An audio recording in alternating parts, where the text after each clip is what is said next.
সাংস্কৃতিক জাতি বলে আমরা বলি।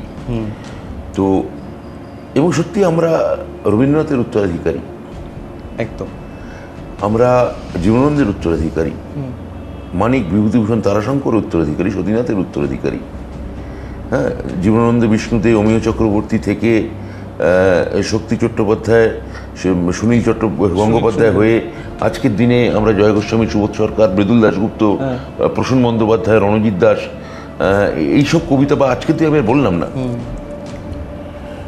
তো সেটা সার্বিক চর্চাকে কতটা উদ্দীপিত করে বা উদ্বেজিত করে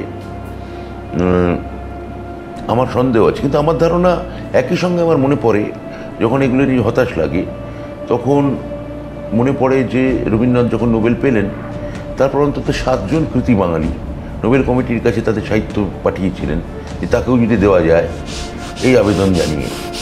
সে নামগুলো আর করছি না,